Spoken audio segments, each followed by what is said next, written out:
अनंताणं नमो सिद्धाणं नमो आयर्याणं नमो विद्यायाणं नमो वै सर्वसाराय नमो समय साराय सानो विद्या सतास्ते चित् स्वभावाय भावाय सर्वभावान्तरच्छिदे मंगलम भगवान विष्णु मंगलम गौतमोपरि मंगलम कुंद कुंडाय जय धर्मस्तु मंगलम सर्वमंगल मंगलम सर्वकल्याणकारकम प्रधानम सर्वधर्माणां जैनम जयतु शास्त्रम ओंकार बिंदु संयुक्तम नित्यं ध्यायन्ति योगिनः कामदं मोक्षदं चैव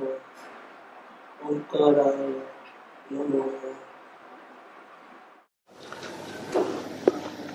प्रयोजन सिद्धि में दर्शनों को हृदयगत करने वाला दोष स्वच्छंद, वो कैसे परिणाम से स्वच्छंद है और कैसे परिणाम होना चाहिए इसके बदले में, उसकी चर्चा चल रही है।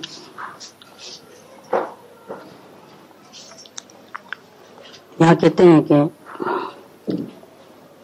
अपनी वो बात चल गई कि सत्पुरुष रूपी गुरु के उपकार को अगोप्य से प्रसिद्ध करना और उनके उपकार का सर्वोत्कृष्ट रूप से महिमा गान करना। उनके उपकार को गाने से हो सकता है समाज को, संप्रदाय को, अड़ोस पड़ोस को बात अच्छी नहीं लगेगी, तो अच्छी नहीं लगे सही, हमारा अभिप्राय तो चोखा हो जाएगा। कभी कभी क्या होता है कि हमारा अभिप्राय चोखा होने के बाद आगे अपनी दृढ़ता बढ़ती है और वो लोग अपने को घड़ी घड़ी प्रसाद देने आ जाते हैं, कथा में बुलाते। उनको मालूम होता कि ये ना आने वाले नहीं बुलाते। उनको अपना कॉन्सेप्ट मालूम हो गया तो अपने से वो आशा छोड़ देते, न वो अपने को हैरान करते न अपन उनको हैरान करते। अपने पंचायत बहुत सारी दूर हो जाती है। हम ऐसे गुरु को मानते हैं, वितरागी गुरु को, कि हम ऐसे संतोषी माँ की कथा नहीं करते, लक्ष्मी पूजन नहीं करते, ये व्यवहार हमको पसंद नहीं है, ये हमको मान्य नहीं है। ऐसी जगह नहीं जाते कि जहाँ हमको हमारे परिणाम नहीं उठते हों। ऐसी धार्मिक चर्चा भी हम नहीं करते, हर जगह धर्म की चर्चा नहीं करते। हमको पता हो जाएगा तो क्या होगा कि सारी पंचायतें खत्म। ये सब हमारे गुरु के गुणगान गाने से हुआ है, डबल काम हुआ है। हमारे गुरु की प्रसिद्धि भी हुई और हमको डिस्टरबेंस होता था उनके तरफ से, वो भी दूर हो गया। उनको नहीं मानना है तो नहीं माने, कितना दिन नहीं मानेंगे। हमारी दृढ़ता देखेंगे, हमारे व्यवहार देखेंगे, हमारा परिणाम देखेंगे, तो एक दिन तो झुकना पड़ता है। सत्य नहीं झुकता है, सत्य झुका देता है। अगर हम सही रास्ते पे चलेंगे तो झुक जाएंगे वो लोग। सबके सब नहीं तो कोई एक तो और इस मार्ग में कोई सब लोग आएंगे ऐसा थोड़ा है। ऐसी अपेक्षा ही मत रखना। पहले अपनी अपेक्षा उनको नहीं मालूम पड़ती थी, हम ही कमजोर डर के करते थे, तो वो लोग को फायदा ही नहीं लगता। तो भी नहीं बोला।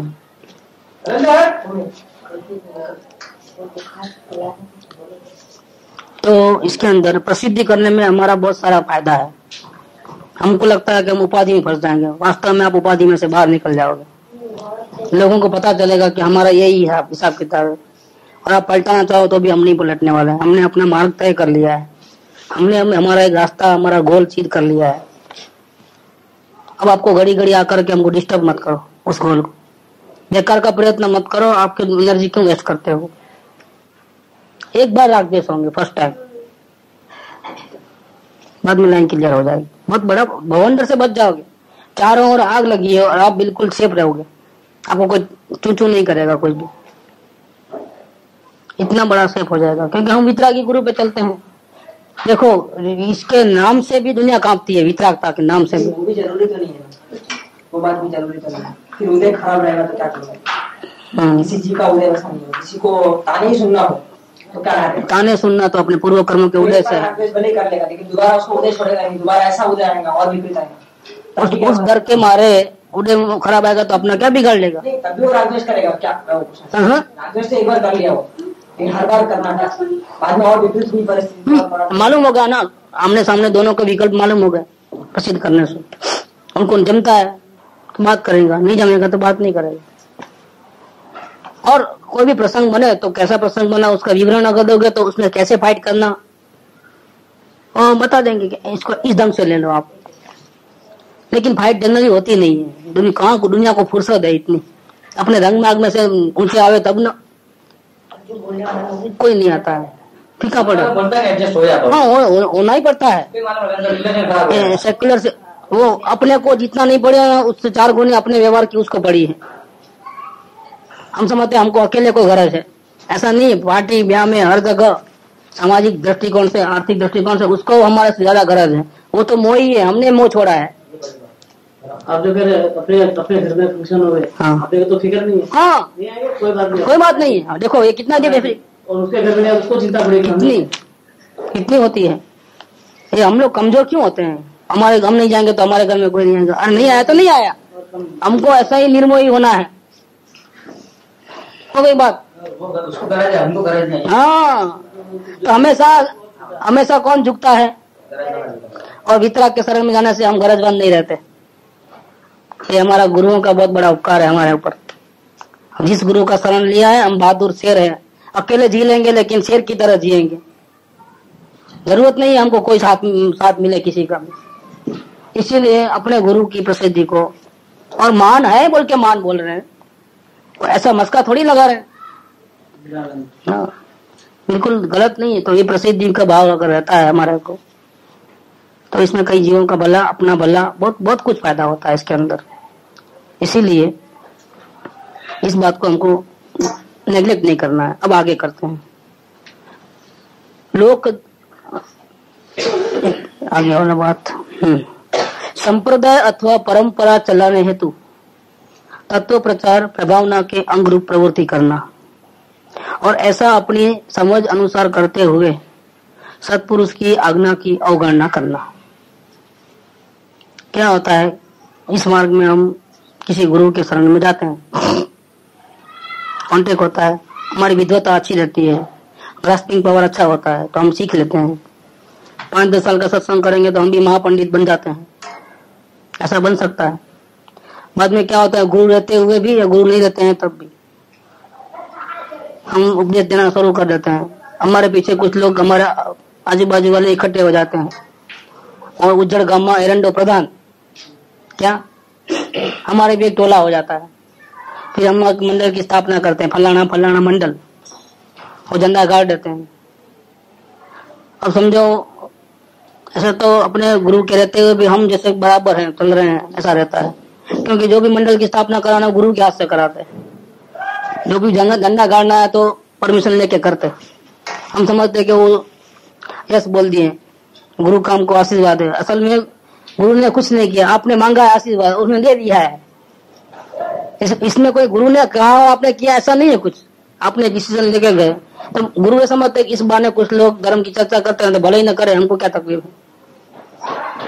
उस बात को गुरु अब चले गए, समझ लो। ऐसे 8-10 मंडल हो जाते हैं आपके जैसे, उसका वो नेता हो जाए, उसका ये नेता हो जाए, और फिर क्या होता है, आगास वाले अलग, हम्पी वाले अलग और अबांधनी वाले अलग। वही चक्कर, तुम्हारे में वो गलती है और तुम्हारे में वो गलती है। तुम एक बताओ कि हम तुम्हारे 4 बताएंगे, बोलते तुम 4 बताओ तो हम तुम्हारे 8 बता देंगे। चलता है फाइटिंग, और संप्रदाय चलते हैं इस प्रकार से। उसी गुरु के नाम से अलग अलग संप्रदाय चलते हैं, और ये बहुत खतरनाक दर्शनों का परिणाम है। गुरु की विराधना निरंतर होती है, वहां पर आराधना नहीं होती है। दीवा लगता है गुरु की छवि के सामने, हार तोड़े लगते हैं, नाच गान भक्ति होती है, उनके नाम की जय बोलते हैं, और विराधना भी जबरदस्त करते हैं। किसी भी ज्ञानी की ऐसी आज्ञा नहीं है संप्रदाय बनाने की।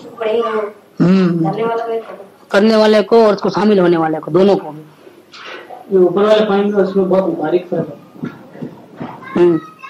बोलो। ऊपर में तो जो पहले पॉइंट था उसमें तो एक आगे पे रीति से उसको प्रसिद्धि करना।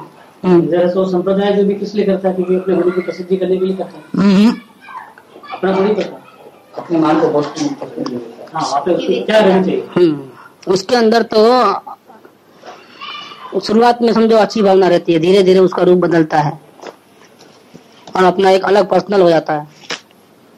फिर दूसरे का दोस्त देखना शुरू होता है तो हम ऐसे दोस्त नहीं करते हैं करके ऐसा आ जाता है और फिर अपनी मनमानी करते हैं। परंपरा जो होती है ना, परंपरा से नहीं चलते हैं। दिगंबर जैन मूल शास्त्रों के अंदर एक नियमावली बनाई गई है, इस प्रकार से होना चाहिए, पूजा भक्ति जो भी है, आचरण, ये सब।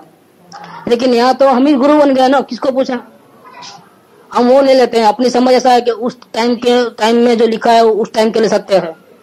अभी देश काल बदल गया है, अभी हम हमारे ढंग से हम हमारा इसकी व्यवस्था करते हैं।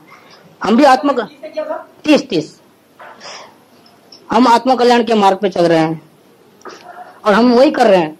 लेकिन अभी देश काल की परिस्थिति बदल गई है तो हम हमारे हिसाब से थोड़ा चेंजेस करते हैं। उस टाइम में जीवों में ज्यादा योग्यता थी, ताकत थी, तो वो नग्न भी रहते थे। इस काल में इतनी ताकत नहीं, ऐसा करके अपने हिसाब से चेंज करते हैं। फिर धीरे धीरे लकड़ी आती है, धीरे धीरे पात्र आते हैं, धीरे धीरे फिर चश्मा आते हैं, फिर फाउंटेन पेन आती है, फिर पोस्ट कार्ड, फिर डायरिया, जूते, सब चालू है। घर में उसमें कोई फर्क नहीं है, घर में उसमें कोई फर्क नहीं है।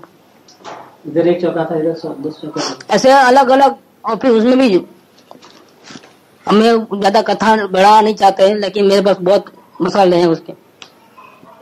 रात को 2 बजे शिष्य उठा है जो दीक्षा लेने वाला है, लेकिन सोचा कि एक दीक्षा लेने के पहले जिस गुरु के पास दीक्षा लेना है उसके साथ 1 महीना रह लूं। वो रहता है, बहुत वैरागी था।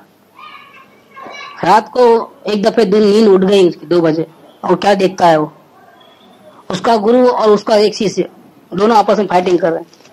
फाइटिंग का कारण एक, दोनों एक दूसरे को मारम पीटी कर रहे हैं, साधुआ। फाइटिंग का कारण ये था कि बोले, वो क्या बोलता है कि इसका गुरु मैं बनूंगा, वो बोलता नहीं इसका गुरु मैं बनूंगा, उसको दीक्षा मैं दूंगा। ये तरीका है क्या? बोला हमने आंखों से सीन देखा, दोनों के डायलॉग सुने, यहाँ से जो भागा हूं आज तक वो नहीं देखा। वो मौजूद है भूपेंद्र के पास ऊपर।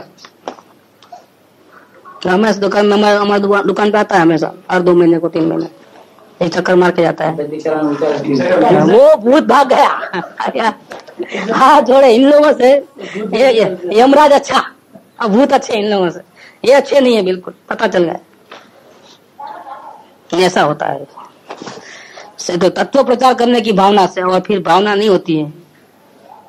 क्या होता है, अपने मैगजीन निकलते हैं तत्व प्रचार करने के लिए, आगे का पन्ना गुरुदेव का प्रवचन, वो सब पीछे के। अब ये प्रोग्राम है, अभी वहाँ पिकनिक के जा रहे हैं, अभी ऐसा जा रहे हैं, यात्रा मतलब पिकनिक। आज ये फंक्शन है, आज वो फंक्शन है, इसने इतना दान लिखा, आप भी लिखाओ, तो वो ब्यौरा आता है। और अन्य धर्म वाले क्या क्या गलती करते हैं, गजब हो गया, ऐसा ऐसा हो गया, वो भी सब राग की, द्वेष की पूरी कहानियां उसमें रहती है। ये हो रहा है तत्व प्रचार। तत्व प्रचार है, राग द्वेष के भाव हैं पूरे। उसमें अपने गुरु को मानने वाले दूसरे मंडल की निंदाएं होती है, वो इनकी निंदा करे, वो इनकी निंदा करे, और क्या बोलते हैं, हम तत्व प्रचार करते हैं, और गजब होते हैं। निंदागम में सब वचन मिलते हैं। हम आपकी बात को सपोर्ट करने वाले वचन ढूंढ के निकालो तो निकाल सकते हैं, और आपके विरोधी की बात में सपोर्ट करने वाले अगर हमारे वचन चाहिए तो वो भी निकाल सकते हैं। शास्त्र में सब बातें हैं, क्योंकि शायद मत में सब मिलेगा। वो इस आचार्य के डाले प्रूफ में, रेफरेंसेस में, वो उस आचार्य के डाल दे रेफरेंसेस, करो फाइटिंग जितना करना है। और कोई सामने ऐसा सीधा नहीं मालूम पड़ सकता है कि उसने विराध ना किया, क्योंकि आचार्य दे के वचन है। लेकिन निशाना कहाँ होता है और तीर कहाँ लगता है, ऐसा होता है। कहीं पे निशाना, कहीं पे निगाह है, ऐसा होता है मामला। और अभी अभी बना है, मैं आपको बता सकता हूँ उसे केसेस। ये लास्ट 1 साल के जो मैगजीन अलग अलग पढ़ते हैं ना, उसमें 2 ग्रुप सामने सामने टकराते हैं, तो कैसे टकराते हैं। ये शास्त्र है ना, और शास्त्र अपने हित के लिए नहीं है, और शास्त्र के आचार्य के बातें जो है दूसरों को अटैक करने के लिए मिसाइल है। वो इस पे मिसाइल छोड़े, वो इस पे छोड़े, क्या करें हम। ये वितरागता के ऐसे लक्षण होते हैं। वितरागता का प्रचार ऐसा होता है, ये अपना अपना संप्रदाय चलाने के लिए अपने बुद्धि के अनुसार गड़बड़ें चलती है। ये बहुत बड़े पैमाने के ऊपर, व्यक्तिगत रूप से नहीं, सामूहिक रूप से जनरल विराधना करने का एक बहुत बड़ा काम बनता है। सामूहिक रूप से विराधना होती है। इसमें उसमें तो क्या, पहले वाले में तो अपने खुद का नुकसान होता था, इसमें समाज का पूरा नुकसान, एकदम दुष्प्रचार हो जाता है, गुरु के नाम पे कलंक लगता है, सारी दुनिया वाले थू थू करते हैं और एक दूसरे की वर्तमान पीढ़ी भविष्य की पीढ़ी उसमें वैर के बीज बोए जाते हैं, तो दर पीढ़ी चलते रहते हैं। ये सामूहिक मास हिंसा होती है। दर्शन मोह का बहुत बड़ा स्वरूप है। इसको जो स्टार्ट करता है उसकी तो मौत ही समझ लेना, वो तो गया समझो काम से, क्योंकि ज्ञानी कभी भी संप्रदाय नहीं चलाते हैं। ये मंडल की स्थापना वितराग सत्संग मंडल है। आप बोलोगे उठा दो, भैया बोलता तो उठा देंगे, हमको कहाँ चलाना है, क्योंकि इसमें कोई झंडा गाड़ने का नहीं होता है, कुछ भी करने का नहीं होता है। बस हम आए, हमने शक्ति के अनुसार आत्म कल्याण की चर्चा करें और अपना आत्म कल्याण करे, वही हेतु, दूसरा कोई हेतु नहीं है इसके अंदर। कोई मंडल की स्थापना नहीं है, कोई ढोल बजाने नाना नहीं है, कोई ऐसा कुछ करने का नहीं है। जितना हो सके इतना करना है अपना, इतना बात है। न उस मंडल में झुकना है, न उस मंडल में घुसना है। हम अपने रूप से स्वतंत्र रूप से चल रहे हैं, बराबर चल रहे हैं, कोई किसी के शामिल नहीं होना है।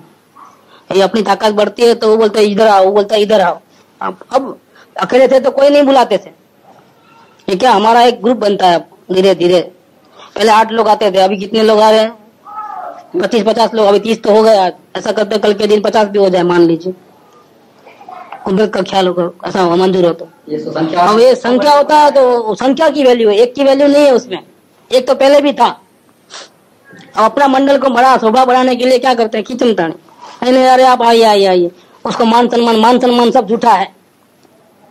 वो अपना क्या बोलते हैं, अपने मंडल को बढ़ाने के लिए बोलते हैं और कुछ नहीं।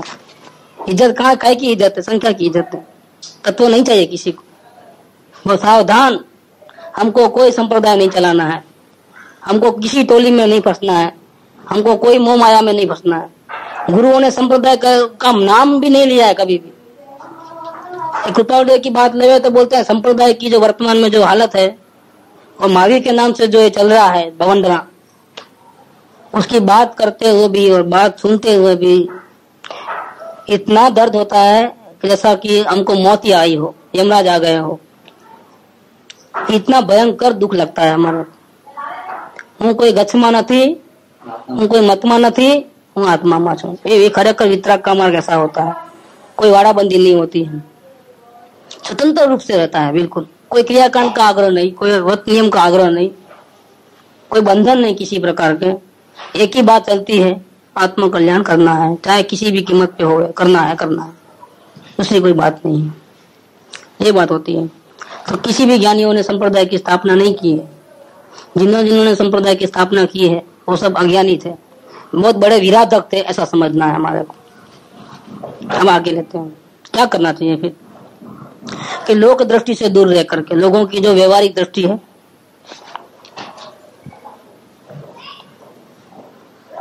उससे दूर रह करके ज्ञानी की आज्ञा के अनुसार, ज्ञानी अगर मौजूद है तो, नहीं तो परमार्थ के लक्ष्य सहित अपना आत्महित कैसे होगा, वही हमारा परमार्थ है। जो सबको समझाना वो हमारा परमार्थ नहीं है। हमारा आत्म कल्याण करना वो हमारा परमार्थ है। हमारा आत्म कल्याण करेंगे तो हमारा परिणमन सुधरेगा।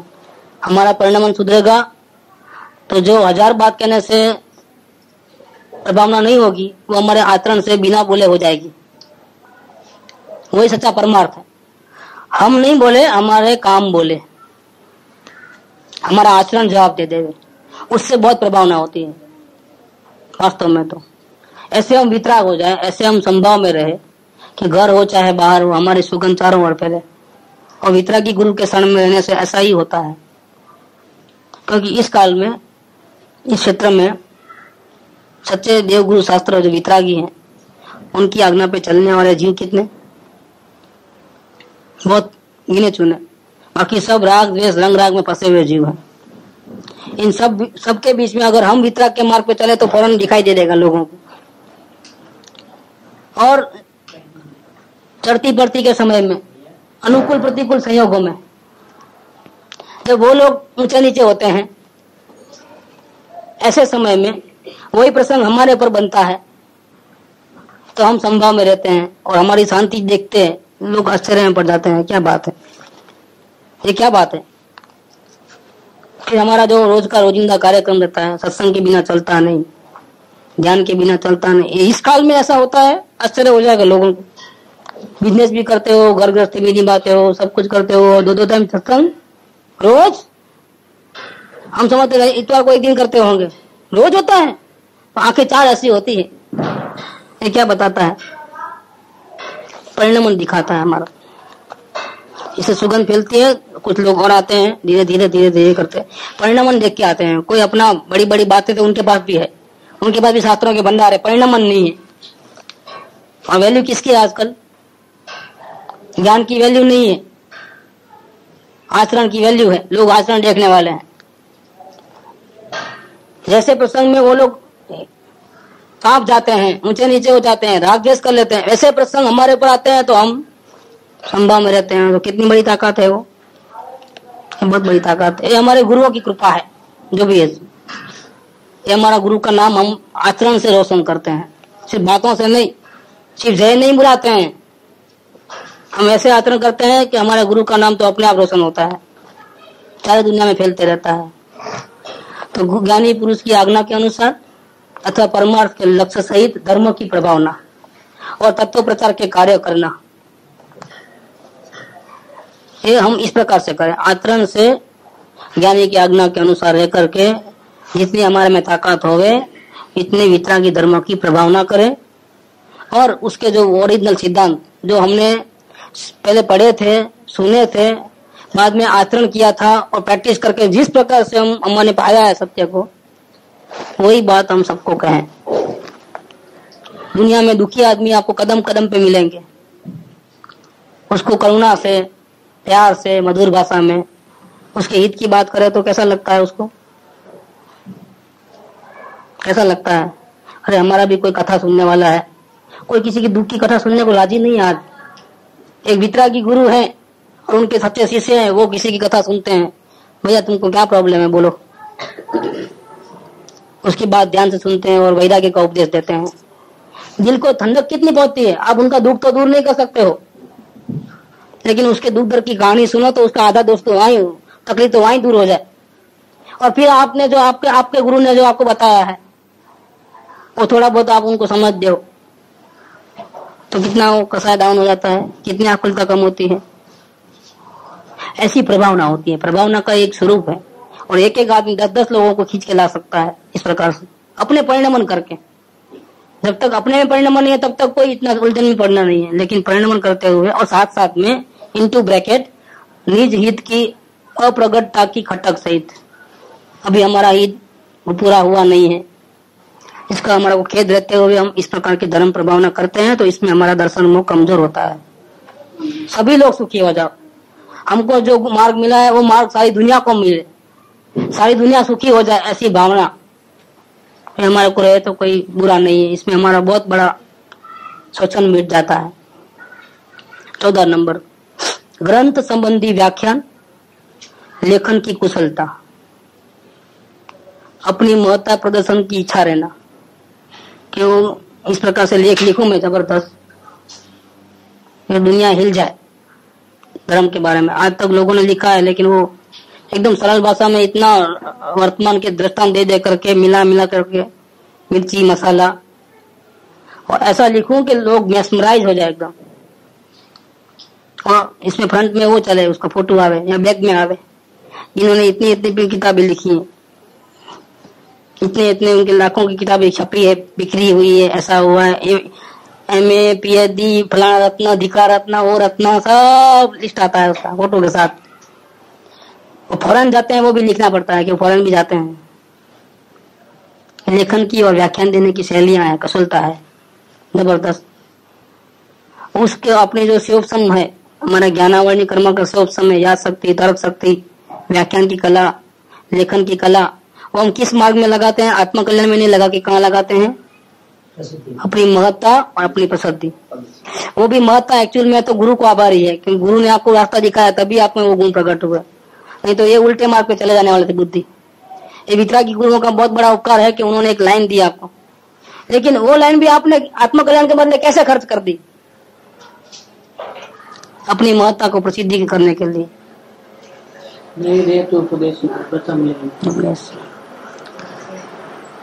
ये महत्ता प्रदर्शन की इच्छा रखना, तोले जमा करना, उधर समझाने जाना, उधर समझाने जाना, अपना नाम का लेबल जय जयकार हो ऐसा करना।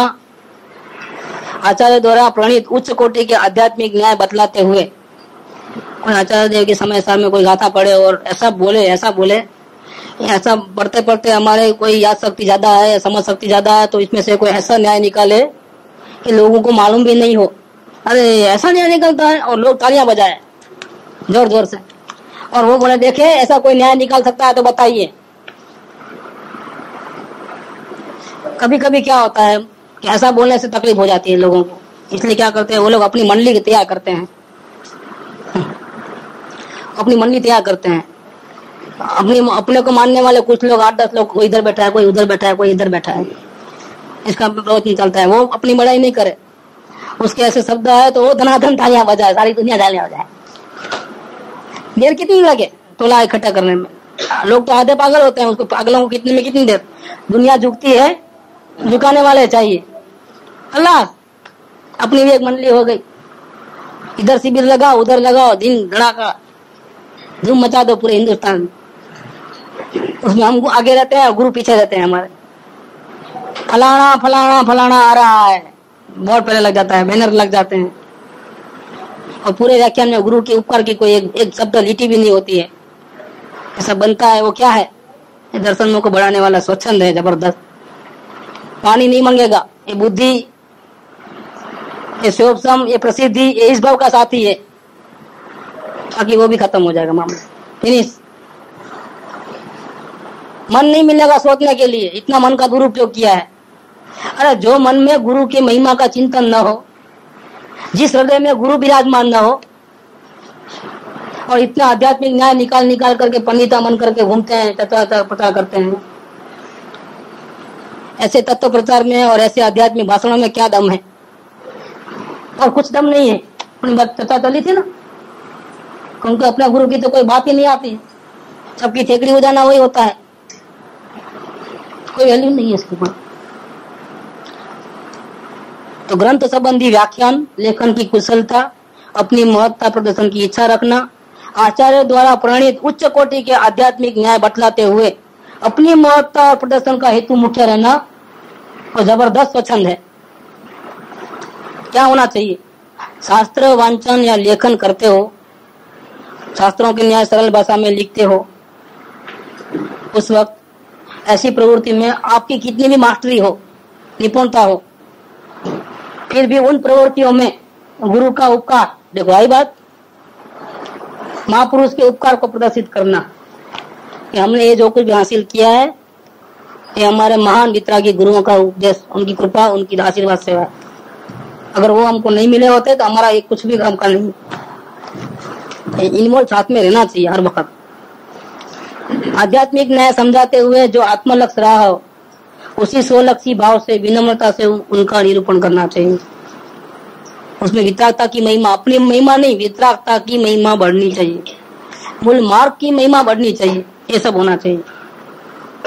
देखो कैसा सुंदर मार्ग कृपाल देव ने बताया, देखो आचार्य देव ने भी यहाँ अवलोकन की कैसी सुंदर बात बताई है।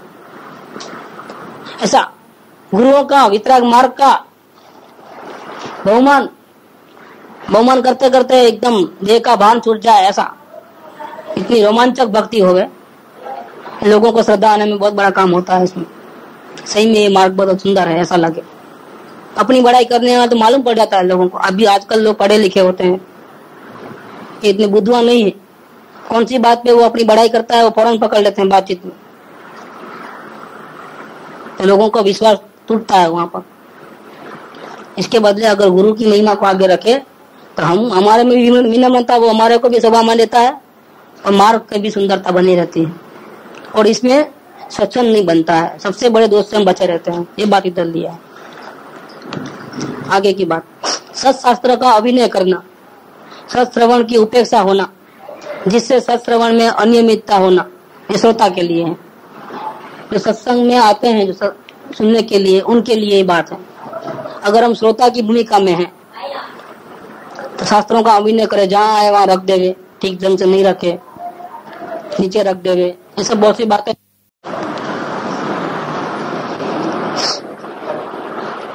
उन प्रवृत्तियों में गुरु उपकार, आगे वाली बात, सत्शास्त्र का अभिनय करना और सत्श्रवण की उपेक्षा रखना, दूसरे कामों को मुख्य करना और श्रवण को गौण कर देना, या इन एडिशन सुनना तो है लेकिन किसी कारण से लेट आना, जो फिक्स जो टाइम किया गया है उस टाइम पे नहीं आना। आज 5 मिनट लेट, कभी 10 मिनट लेट, कभी 15 मिनट लेट, चलने तो कोई बोलने वाला तो है नहीं ना। लेकिन इसमें सत्संग का अभिनय हो जाता है, भावना नहीं होने पर भी हो जाता है। इसमें एक चीज पूछना है, पूरी बात में गुरु की स्थान पर अगर राकेश भाई है तो पूरी मेहनत उनकी बेकार चले जाएंगे। गुरु के जगह पे अगर राकेश भाई है, ये राकेश भाई ने नहीं लिखा है। नहीं वैसे नहीं, वो तो गुरु को जो भी बोलते हैं उसको इस तरह से लेना मुझे बता रहे हैं। नहीं, एक बात बताता हूँ मैं अभी आपको, आप सुनो जरा। ये गुरु के स्थान पे यहाँ देवचंद भाई है अगर, तो क्या है ऐसा? राकेश भाई का तो पिक्चर ही कहाँ है इसमें? यहाँ तो देवचंद भाई है। गुरु की पहचान के बारे में कुछ भी नहीं आ रहा है। बहुत आ गया, कल हमने लिया था ना, बहुत आई बात, पहचान करने की तरीका बहुत आया, प्रश्न भी आया कैसे पहचानना हमारा। तो पहचानने के लिए आपने प्रश्न पूछा था कि कैसे पहचाने गुरु को, तो इसमें वो बात निकली कि आत्म भावना, मेरे को आत्महित करना है, वो भावना रखते हुए, लेकिन मेरे को रास्ता नहीं मालूम है, इसलिए कोई रास्ता सुझाने वाला चाहिए, और उसकी ऐसे व्यक्ति की खोज करने का भाव फर्स्ट। और जिस व्यक्ति की सुनते हैं, दुनिया चाहे उसको गालियां देती है और कुछ भी करने दो, अपने को उस व्यक्ति को कैसे सुनना है, वो अच्छा है या बुरा है ऐसा समझ के नहीं सुनना है, न्यूट्रल होकर के सुनना।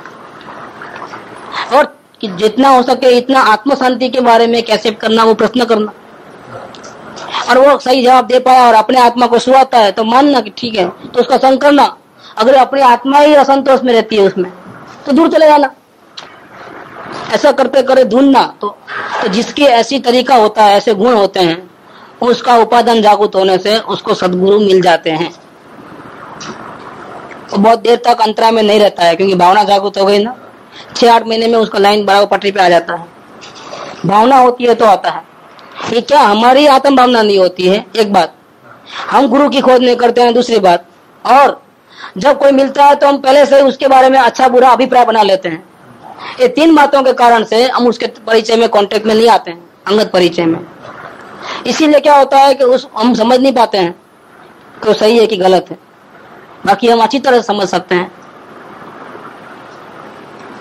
तो आज सुबह भी आई थी, मार्केट रिपोर्ट निकलना है, कौन व्यापारी सही है, वो भी हम आसानी से तपास कर सकते हैं। संसार में भी हर जगह हमको छानबीन करना अच्छा आता है। फिर इसी विषय में हमको क्यों, यही विषय में हमको आत्मकल्याण में, हमको आत्मज्ञानी गुरु मिलने में क्यों हम इतना छानबीन नहीं करते हैं? ऐसे तो बहुत हम डिंग मारते हैं अपनी बुद्धि की। इसका कारण यह है कि हमारे में इतने सारे दुर्गुण भरे पड़े हैं। पहली बात तो हमको आत्म भावना नहीं है। दूसरी बात, हम सच्चे गुरु की तलाश में नहीं है। तीसरी बात, हमने कुछ विद्वानों के बारे में, कुछ उपदेशकों के बारे में पहले से ही अभिप्राय बना लिया है कि वो सही है या गलत है, और कोई है भी तो उसका अंगत परिचय नहीं करते हैं। उसकी पोल कब खुलती है? 1 घंटा सुनने और चले जाए तो पोल नहीं खुलती है। उसके अंगत चश्मा हो ना, फिर उसकी पोल खुल जाएगी, आपको मालूम पड़ जाएगा। कहीं तो दिन भर में गलती करेगा ना हो, किधर तो भी, तो पता चल जाएगा। तो ऐसा अंगत परिचय करना होता है, तो समझ में आ जाएगा। ये पूरी बातें चल गई। अब आगे कहते हैं, सत्शास्त्र का अभिनय करना, शास्त्र जिनवाणी को बहुत उपकार बुद्धि से देखना, उसकी हिफाजत करना, संभाल के रखना, उसकी रक्षा करना, मतलब संभाल के रखना, मतलब हीरे जवाहरात कैसे रखते हैं तिजोरी में, उसी ढंग से शास्त्रों की सफाई वगैरह रखना चाहिए। ये मेरे को देखो, एक मुमुक्षु थे, शास्त्र लाते गए और क्या करते थे, दीवान खंड के अंदर जहाँ अपन पेपर रखते हैं, सब एक बनाते हैं कोने में तिकोनी, वहां रखने लगे। उनके घर में 6 साल तक सत्संग रहा हमारा, रोज सुबह शाम। अब वो शास्त्र आते गए रखते गए, पढ़ने का तो इतना नहीं होता है। ऐसा करते करते करते क्या हो गया मालूम है, एक दिन न जाने क्या हो गया, पूरे शास्त्र में ऐसी उड़ाई लग गई, न जाने कहां से पानी आ गया उसमें। वो बिना पढ़े पूरे शास्त्र सत्यानाश हो गए। इतनी उदय कि वो अभी ऐसी पोजीशन में भी नहीं रहे, वो लास्ट पोजीशन में है। उनको मालूम नहीं है, बाहर से सब ठीक ठाक लग रहा है, अंदर से पूरा खत्म मामला। इतने ढेर सारे शास्त्र खत्म हो गए। ये जिनवाणी का साधना होती है ना, हमारी बेदरकारी से हुई है। ये जो बेदरकारी हुई है इसका फल उनको भोगना पड़ता है, लाने वाले को, रखने वाले को, ध्यान नहीं रखने वाले को। हम हमारे घर में हीरा जवाहरात वगैरह कैसे रखते हैं? क्या हमारे घर में जिनवाणी शास्त्र हम ऐसा रखते हैं? ये मैगजीन नहीं है, मैगजीन नहीं है, समझना। गुरु की जो वाणी है, शास्त्र है, वो ये हमारे उपकारी जिनवाणी माता है। गुरु तो 1 घंटा 2 घंटा 4 घंटा मिलेंगे, कहीं बाहर गांव चले जाएंगे। जिनवाणी माता निरंतर हमारे साथ रहने वाली है, वो हमारा ध्यान रखने वाली है। पिताजी तो देश देशावर कमाने दमाने चले जाएंगे, लेकिन माँ वो प्रयास से खाना बनाती है, खिलाती है। ऐसे ये जिनवाणी माता ऐसी है। और जब चाहे तब उसकी गोद में सो जाओ, उसका आश्रय ले लो, उसे 2 वचन पढ़ो और जीव को शांति हो जाए। ऐसी माता को हम कैसे रखते हैं? ऐसे रखते हैं, जहाँ आया वहां फेंक देना, जैसा आया रख देना, कैसे भी गंदे हाथ लगा देना। शास्त्रों का अभिनय होता है जिनवाणी का, इससे दर्शन में बढ़ जाता है, नुकसान हमारा होता है। और आज तकलीफ होती है कि उनको बहुत तकलीफ है, धर्मों के लिए है। जिनवाणी मारी माता, मारा बंधु अरिहंत था वो। ये हमारे माँ बाल पोथी में उसका पुराना शास्त्र है, पुराना डिस्पोजल कैसा करें? अगर अपने को तो उसको बहुत मतलब विनय के साथ विसर्जन करना, पानी में, दरिया के पानी में विसर्जन किया जाता है। कौन सा पानी? कोई तालाब का पानी हो, ऐसा कुछ हो तो ऐसे अपने बॉडी का भी विसर्जन तो करते ही है ना। जलाने का नहीं आता। नहीं, एक में पढ़ा था, इसलिए मैं आपको पूछ रहा हूँ। जला नहीं सकते, पानी में डाल सकता है? पानी में डालते हैं जनरली, ऐसे पवित्र चीजों को पानी में डालते हैं। नदी में, खास तौर पे नदी में, बहता पानी में, अपने पास लेक है तो लेक में। हाँ, बस ऐसा जलाने का नहीं होता है।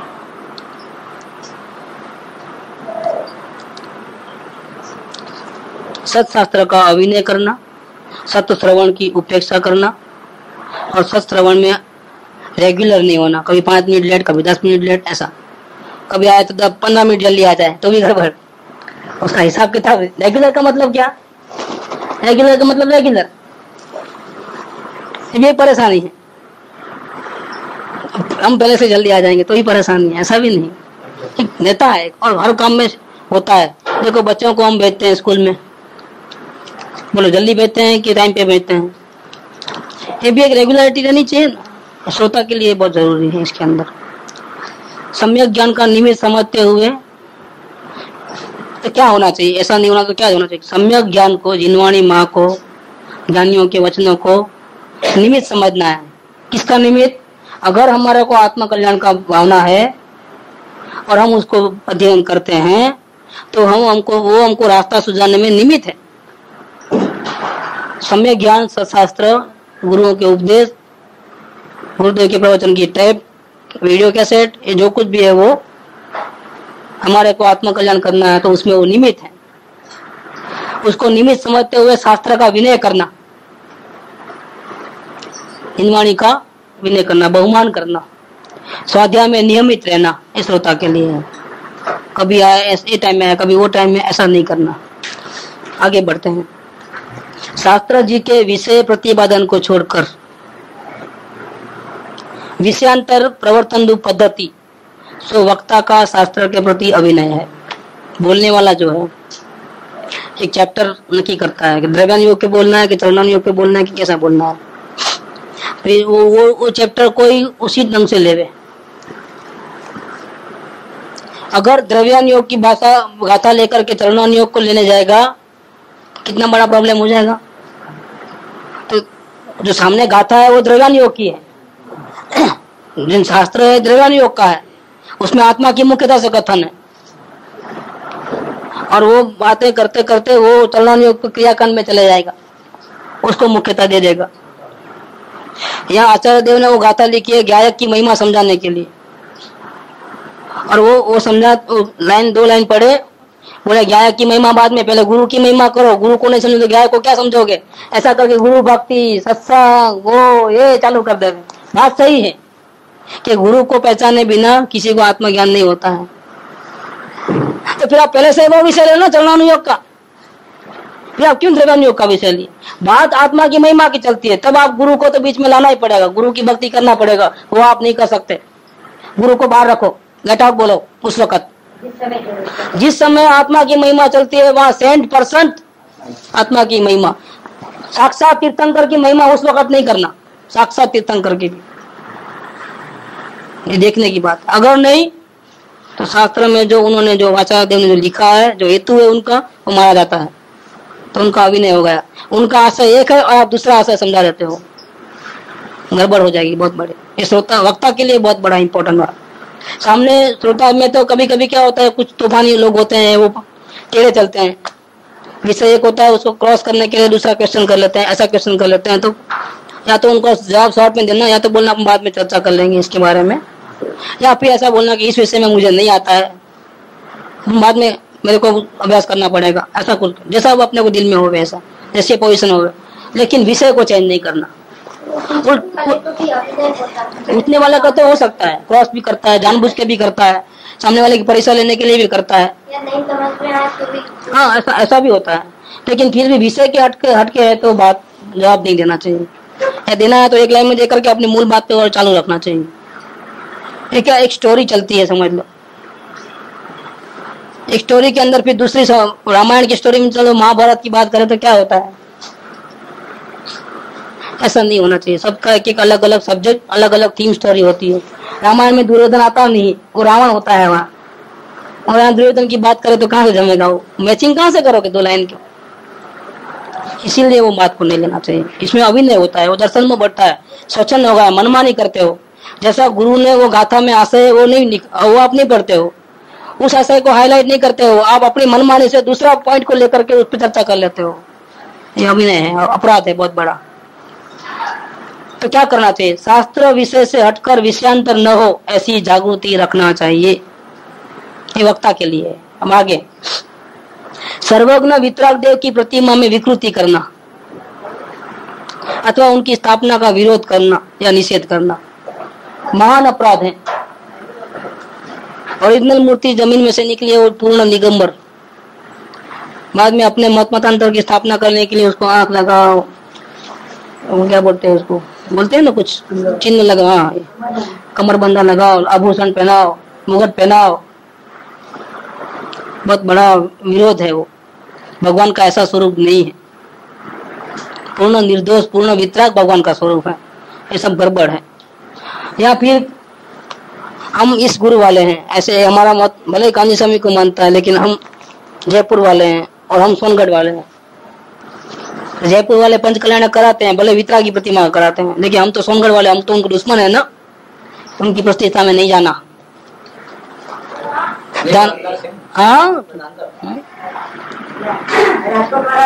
हाँ देखो, राजकोट में 3 पंथ, एक राजकोट में सबसे ज्यादा सोनगढ़ के बाद कृपा हुई राजकोट के ऊपर हुई है गुरुदेव की। उसी राजकोट का यह हाल है कि 3 मत है छोटे से मंडल में। क्या सत्यानाश कर दिया है गुरु कृपा का। कैसा हुआ नेलाली सोनगढ़ आमने सामने, एक दूसरे को देखे तो जलन होती है, ऐसा ऐसा ऐसा किसने लिखा है, शशिकांत भाई ठीक। આ વિશેષ વિસ્તારથી એક જ પોઈન્ટ ઉપર આમ શાસ્ત્રમાં જ માંથી વાત બધી લખી છે। આ બધા જે પોઈન્ટ છે वाची मत और दर्शन वो नाम नहीं मालूम मैं क्या बताऊं मैं आपको नहीं मालूम। दर्शन वो शब्द कितना आया है बोलो पूछो दर्शन मोह क्या भूत है पता है? ये तो अपन सिर्फ दर्शन मोह का एक पॉइंट स्वच्छंद उसके ऊपर चर्चा कर रहे हैं। पूरी किताब करे तो दिमाग खराब हो जाए।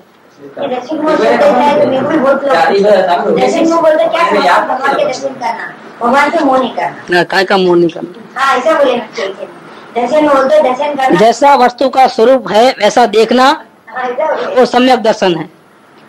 जो द्रव्य गुण पर्याय जड़ चेतन विश्व की जो व्यवस्था है, बंधन को बंधन, मुक्ति को मुक्ति, ये आराधना का ये विराधना का ये जो मार्ग जैसा है वैसा ऐसा देखना, ऐसा मानना, ऐसी श्रद्धा करना वो सच्चा मार्ग और सम्यक दर्शन। और ऐसा नहीं करके गलत में सही मान लेना है नहीं सही, लेकिन उसको सही समझना, सही मानना, ऐसा ही आचरण करना उसका नाम है दर्शन। दर्शन मिथ्यात्व दर्शन में एक ही देखिए। मेरे को खुशी इस बात की हुई कि हम्पी का जो पत्र सूत्र है ना सौजानंद जी उसका 3-4 पन्ना पढ़ते दर्शन मोह के बारे में मेरा तीसरा या चौथा बोले बेस्ट विवरण है दर्शन मोह। मैं वहां से ही आफरीन हो गया, फिर भी बोला नहीं अभी अपन तटस्थ भाव से पढ़ना है। पढ़ते पूरा आया। जिस चमत्कार की वो लोग जोर शोर से चर्चा करते हैं, स्वर्ग से देव आते हैं, अम्मी जलना होता है, कुमकुम हो जाता है, फलाना होता है, उसकी वो चमत्कारों की चर्चा सौदानंद जी ने खुद अपने अभिप्राय लिखे हैं पत्रों में। और ये मेरे कारण से नहीं हो रहा करके क्लियर बोला है उन्होंने। अपन जाते हैं तो जबरदस्ती खींच के बैठाते हैं। सुनो हमारी कथा, मैं उनके बहुत से पॉइंट नोट करके रखा हूँ। दोबारा जाएंगे कभी जाने का फायरिंग कर दूंगा। आपके गुरु देखो ऐसा लिखते हैं। आप किस बात पे वजन देते हो? और जो आपके गुरु थे आपको फोटो लगाने को मना करते थे आपके हॉल में, फिर भी जाने के बाद उनकी याद में उनकी भक्ति में फोटो लगाओ, लेकिन हार तोड़ा क्यों है ये सब? आपके गुरु ने ऐसा सिखाया है आपको? या आपके गुरु ऐसे थे क्या? फोटो में फोटो लगाना तो सही है मानते हैं, लेकिन ये हार तोड़ा क्यों? वितरागी क्यों? कलंक है एक प्रकार का। हाँ तो ये व्यंतर देव है, कौन है ये आपके आत्मज्ञानी वितरागी गुरु है। उनकी आपने क्या हालत की है? और वही उनके गुरु से उनको फायरिंग करना है। अपन बोलने से नहीं, कृपाल ऐसा कहते नहीं, आपके गुरु ने ऐसा लिखा है, देखो ये पन्ना पढ़ो। ऐसा होता है। उनके गुरु से उनको फायरिंग करने से उनको समझ में आएगी बात को। मौका मिले तो होता है वो सब काम। बहुत गड़बड़ चलती है, इसलिए कहीं जाने का दिल नहीं होने का यही कारण है। ये तो ठीक है, यहाँ पर वो विरोध नहीं करते हैं, अपन नहीं जाते हैं तो यहाँ आना भी मुश्किल है अपने को, बहुत मुश्किल है। तो बहुत उनकी कृपा है एक तरफ से देखा जाए तो। हम तो उनके आभारी बहुत हैं। और कभी ऐसा भी होता है कि हमारा नसीब भी अच्छे है, समझ लो कि हमारा विरोध कोई नहीं करता है। हाँ, जो करना है करे, नारियल फोड़े, सर फोड़े, कुछ भी करे। इतना ध्यान इसलिए हाथ जोड़ते हैं, इसलिए कृपा को हम वहाँ नहीं बिठाते, हमारे हृदय में बिठा देते हैं। बहुत परेशानी है। कहाँ जाना, कोई शरण का स्थान नहीं रहा। इतना बिगड़ता है वातावरण जिसका कोई हद नहीं। कोई शरण का स्थान नहीं है जहाँ बैठ करके हम आत्मा कल्याण की चर्चा विचारना बातें कर सके, कोई ठिकाना नहीं। ये तो हमारा क्या बोलते हैं, होली का दिन अच्छा गया समझ लो, इन लोगों की कृपा से। नहीं तो कहाँ भागना, क्या करना, हमको तकलीफ हो जाती थी। इतने लोगों का घर में खाना बनाना, पिरसना कोई बड़ी बात थोड़ी है। छोटी बात थोड़ी है, छोटी बात नहीं है। देखो ये बोलने में गलती हुई, लेकिन हमारे चेहरे पे आप भाव देखते होंगे। पानी पिला रहे बहुत, इसलिए हम लोग क्या वो 2 दिन अच्छे निकल गए होली के दिन। नहीं तो परेशानी होती ही थी। कहाँ जाना, घर में मजा नहीं आती है और सत्संग के बिना रह नहीं सकते। कहाँ भागे हम? यहाँ आए तो यहाँ भीड़ लगी रहती है। तो एक अच्छा वातावरण मिल गया एक प्रकार का। कहीं शरण नहीं है, मतलब कहने का ऐसा वातावरण दूषित होता है। क्या ऐसा होता है कभी? माफ कर दो भैया हमारा। अरे भाई हाथ जोड़, हम दूध में वगार तो नहीं डालते हैं, छोटा का बड़ा, बड़ा का छोटा करते हैं। यहाँ इतना हमारी बुद्धि थोड़ी अभी संभाल के रखे हैं। नहीं, कभी नहीं खाया जिंदगी में। ऐसी दही कोई खिलाएगा नहीं, 5 स्टार होटल में भी नहीं मिलेगी। हमने बोला था उनको ऐसी दही 5 स्टार होटल में नहीं मिलेगी। मैं चैलेंज लगाता हूँ, दुनिया की कोई भी होटल में नहीं मिलेगा ये दही। ऐसी होटल मिलती, ऐसी दही मिलती है कहीं? ये तो फर्स्ट टाइम खाया हम दही, वगारी हुई दही। दही डाल दिया, क्या करते? कुछ तो कुछ बनाना है ना उसका, फेंकना तो नहीं है ना, सब पेट में डालना है कुछ ना कुछ। अब वो रेसिपी लिख देना आप कहीं पेपर में। फर्स्ट प्राइज मिलता है उसको।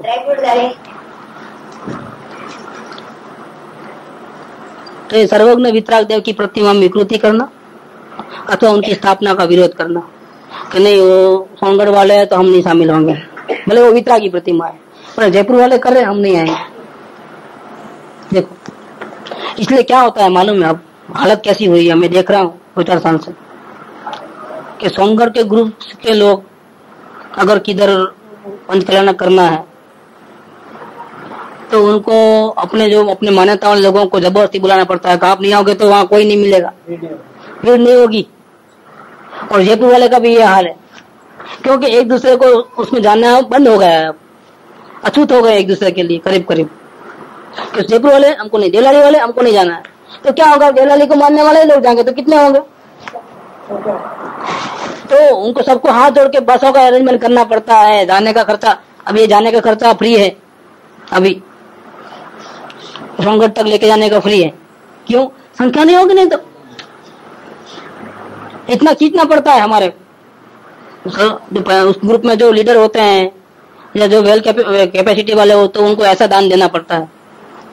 लोगों को जबरदस्ती खींचने के लिए इतना करना पड़ता है। नहीं तो धर्म तो लोग अपनी इच्छा से स्वेच्छा से आते हैं, कि बोलना थोड़ा पड़ता है आओ आओ करके। यहाँ तो लालच दे करके खरीदना पड़ता है, भैया चलो पैसा मैं लगा दूंगा, आप चलो तो सही, कम से कम हाथी है, स्वभाव है हमारी। पॉलिटिक्स है हर जगह। स्थापना का विरोध करना या निषेध करना ये सब गड़बड़ है। वितराग की मूर्ति को रात को 12 बजे स्थापना करना पड़ा। आप में हिम्मत नहीं है दिन दहाड़े करने की? चोरी छुपी से मंदिर में प्रतिमा जी घुसती है, यह अभिनय है कि विनय है? क्या है? समाज के डर के कारण से ऐसा करते हो। और हर मंदिर में झगड़ा, हर मंदिर में झगड़ा। वो कहानी बहुत लंबी है, आप लोगों को इंटरेस्ट की बात नहीं है। बहुत बड़े लफड़े हुए जिसका कोई हद नहीं है, इतने लफड़े हुआ है, शर्म आती है ऐसी बात करते हुए भी। ऐसे बहुत हो गए। ये सब दर्शन मुख को बढ़ाने वाला है। इसकी जगह क्या होना चाहिए? सर्वज्ञ वितराग देव की प्रतिमा जी का स्व संवेदन प्रकाशन में कारणभूत जान करके जो भगवान की जो मूर्ति है वो ज्ञानी पुरुष उसकी स्थापना करते हैं। उसके पीछे एक ही कारण है कि हम अपने स्वरूप को देखने की कोशिश करते हैं अपने घर में या कहीं भी, लेकिन हमारी मेहनत इतनी अधिक सफल नहीं होती है। बहुत मेहनत करने के बाद स्वरूप अनुसंधान होता है, निर्विकल्प अनुभूति आती है। अगर वही मेहनत अगर हम भगवान की प्रतिमा के सामने अगर करते हैं तो 10% भी मेहनत नहीं लगानी पड़ती है, उनको देखने से ही फौरन अनुभूति होती है। ये भगवान की प्रतिमा का एक बहुत बड़ा, भगवान बोलते नहीं है, पत्थर की प्रतिमा है एक तरफ से देखा जाए, और बोलते कुछ भी नहीं है। लेकिन उनको भगवान के रूप में देखने से और उनकी अंतर्मुख धारा को देखने से और अपने में वो भाव को लाने से 10% मेहनत भी नहीं लगानी पड़ती है और अपने को आत्मा की अनुभूति होती है देखते ही फटाक से। इसी कारण से ज्ञानियों ने वितराग मूर्तियों की स्थापना की है, जिनेंद्र प्रतिमा की। तो ये जो जिनेंद्र मूर्ति की जो स्थापना होती है, जहाँ पंचकल्याण होता है, मंदिर बनता है, ऐसा कुछ भी होता है, तो ये मंदिर में जो छोटी प्रतिमा हो बड़ी प्रतिमा हो जो भी हो, उनके देखने मात्र से अपना फायदा होता है, उनकी स्थापना करने से हमारा आत्म कल्याण होता है, समर निद्रा उत्पन्न होती है, हम मोक्ष मार्ग में आगे बढ़ते हैं। ऐसा जान करके मूल आमना में विकृति न हो, जो ओरिजिनल शास्त्रों में जो बातें लिखी है उस ढंग से, ऐसे अभिप्राय पूर्वक स्व और पर के हित के अर्थ उनकी स्थापना करना, कोई करता है तो करवाना, और अगर वो भी हम नहीं कर सकते हैं तो कोई थर्ड पार्टी को स्थापना करती है, चाहे भले हमारा दुश्मन ही क्यों ना हो। अगर ऐसे जिनेंद्र देव की कहीं भी स्थापना हमारा दुश्मन भी करता है तो उस वक्त दुश्मनी को साइड में रख करके अनुमोदन करने को जाना, फूल नहीं तो फूल की पाखड़ी से, ऐसा करना चाहिए। उस टाइम में जयपुर वाले, सोनगढ़ वाले, ये वाले, वो वाले भूल जाना, वो दुश्मनी आपकी जो भी होगी साइड पे रख देना, बाद में लड़ लेना जो लड़ना है, इस वक्त नहीं लड़ना। क्योंकि जिनेंद्र देव पधार रहे हैं, साक्षात भगवान पधार रहे हैं, ऐसा होना चाहिए। वेर विरोध भूल जाना, ऐसा होना चाहिए। तो इसमें दर्शन में कम होता है, स्वच्छंद नहीं होता है। आगे 12 अंक के सारभूत शुद्धात्मा अनुभूति को प्राप्त सत्पुरुष के एक वचन में अनंत आगम गर्भित रहते हैं, तो भी उनके वचनों को सम्मत करने के लिए आगम आधार का आग्रह रखना। आप बोलते हो बात सही है, एक्चुअल में बोलते ही यस कर देना चाहिए, क्योंकि उनके एक वचन में अनंत आगम छिपे हुए हैं। प्रत्यक्ष को परोक्ष का आधार क्या देना, जो हाजिर है उसको, उनके वचन ही प्रमाणभूत है। वो जो बोले वो 72 की लकीर है, वही सिद्धांत है, उसमें ही आपका हित है। वो दिन में भी रात बोले तो उसमें आपका हित है, वो प्रत्यक्ष उपकारी है। फिर भी उनको हम आपकी बात तो ही मानेंगे, आपकी बात सही लगती है लेकिन अभी नहीं मानेंगे। आपकी बात सही है, उसका हमको पूर्व के शास्त्रों का, कोई ग्रंथों का, जो बड़े प्रसिद्ध ज्ञानी है उनके वचनों के साथ अगर आपके वचनों का मेल है तो मानेंगे, ऐसा हमारा आग्रह रहता है। वो दर्शनों का प्रकार है, स्वच्छंद है, उसमें आप अभिनय करते हो। हमारे उपकारी गुरुओं का हम अभिनय करते हैं, ऐसा नहीं होना चाहिए।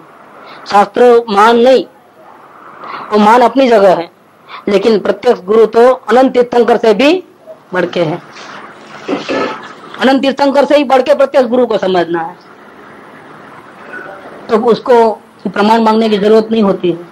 आप जो बोलते हो बिल्कुल सही बोलते हो, हमको समझ में नहीं आता, लेकिन हमारा कल्याण तो आपको समझने से ही होगा, आपके अगेंस्ट में रहने से नहीं होता है।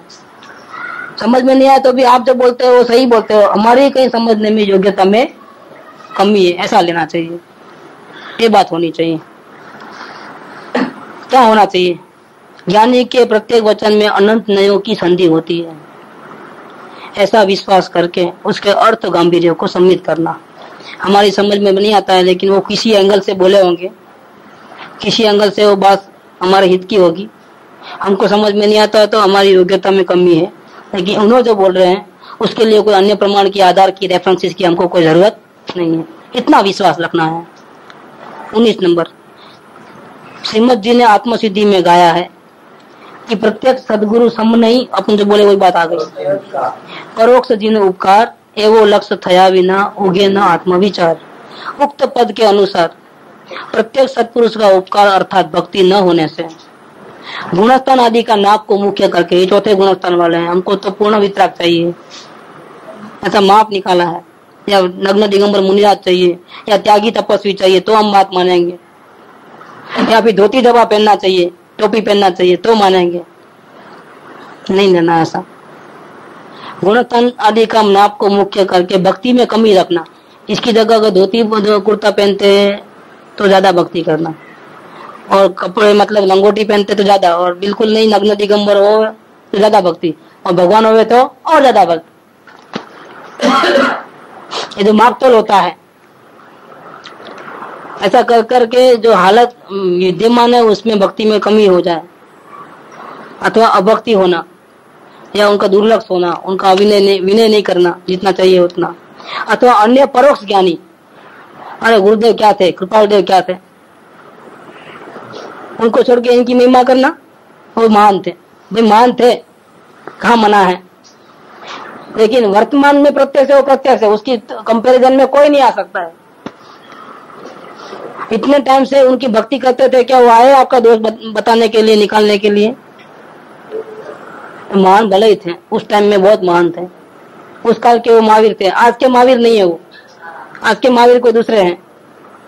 दूसरे मतलब क्या हो? दूसरे मतलब उनके मार्ग से विपरीत चलने वाले नहीं, उसी के रास्ते पे चलने वाले। आज के महावीर तो वो है। अभी प्रत्यक्ष में गुरु है तो उनके सामने भूतकाल में जो हो गए हम उनकी महिमा कर रहे हैं। नहीं होता है, ऐसा नहीं होता है। तो कोई मेरे को बोला था आप अपने गुरु की महिमा करते थे, हम आपकी महिमा करते थे, कोई मेरे को ऐसा बोल रहा था। वो गीत के बारे में कुछ बात चल रही थी, हमको ऐसा क्यों होता है, प्रश्न पूछा मेरा। हमको ऐसा लगता है कि गुरु मारा तारा श्रोता मने था, हमको ऐसा लगता था कि आप अपने गुरु की महिमा कर रहे हो और गाते हो,